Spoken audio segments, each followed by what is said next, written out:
नमस्कार, मैं हूं शुभे और आप देख रहे हैं न्यूज फॉर नेशन। राज्य निर्वाचन आयोग की तरफ से अब पंचायत चुनाव को लेकर पूरी तैयारी की जा रही है और इसी कड़ी में विस्तृत गाइडलाइन भी पंचायत चुनाव को लेकर जारी की गई। लेकिन इन सब के बीच कौन कौन से कैंडिडेट चुनाव लड़ सकते हैं और कितने पदों पर लड़ सकते हैं, इस बात की भी जानकारी दी गई।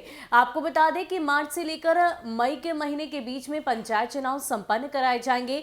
प्रमंडलवार तरीके से ये चुनाव संपन्न होंगे और साथ ही साथ बताया तो ये जा रहा है कि एक से अधिक पद के लिए भी कोई भी प्रत्याशी अपना नामांकन दर्ज करा सकता है। ऐसे में क्या कुछ और जानकारी है, आपको विस्तार में बताते हैं। बिहार पंचायत चुनाव को लेकर तैयारियां तेज कर दी गई है। राज्य निर्वाचन आयोग ने पंचायत चुनाव को लेकर विस्तृत गाइडलाइन जारी किया है। इसमें बताया गया है कि कौन प्रत्याशी चुनाव लड़ सकता है, खड़ा हो सकता है और कौन नहीं। चुनाव आयोग ने बताया कि शर्तों के साथ एक से अधिक पदों पर भी कैंडिडेट फाइट कर सकते हैं।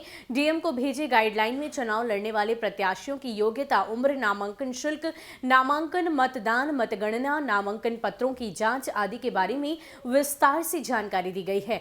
आयोग द्वारा जारी गाइडलाइन के अनुसार पंचायत चुनाव में एक व्यक्ति एक साथ एक से अधिक पद के लिए चुनाव लड़ सकता है, लेकिन उन्हें अलग अलग पद के लिए नामांकन पत्र दाखिल करना होगा। नामांकन शुल्क भी अलग अलग जमा कराना होगा। आयोग ने स्पष्ट किया है कि कोई भी 21 वर्ष का योग्य व्यक्ति चुनाव लड़ने का हकदार है, बशर्ते पूर्व में चुनाव लड़ने से अयोग्य घोषित नहीं किया गया हो।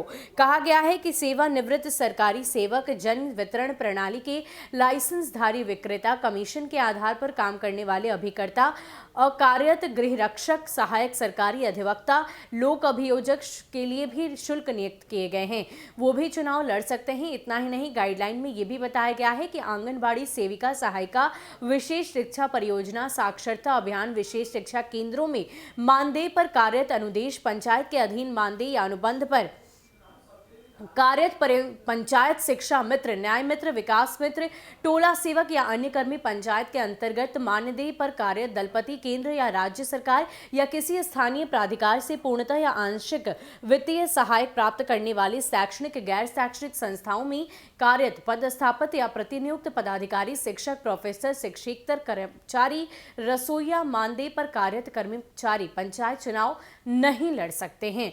इसके अलावा कार्यरत गृह रक्षक, सरकारी वकील, लोक अभियोजक, सरकारी अधिवक्ता जो सरकार द्वारा रिटेनर शुल्क पर नियुक्त किए जाते हैं या सहायक लोक अभियोजक अभ्यर्थी नहीं बन सकते हैं।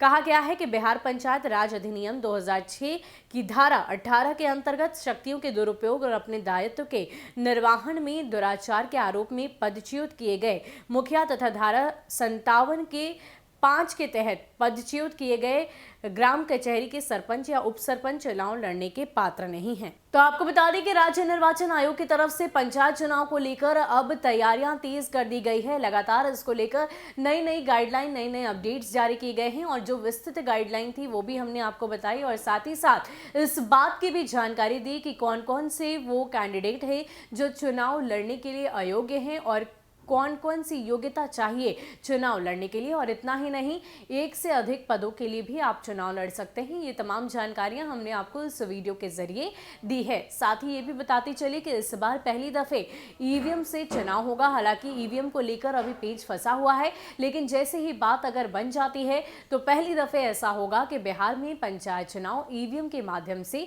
कराए जाएंगे। फिलहाल के लिए इतना ही। ऐसे ही अपडेट्स के लिए आप हमारे साथ बने रहिए और देखते रहिए न्यूज फॉर नेशन। नमस्कार।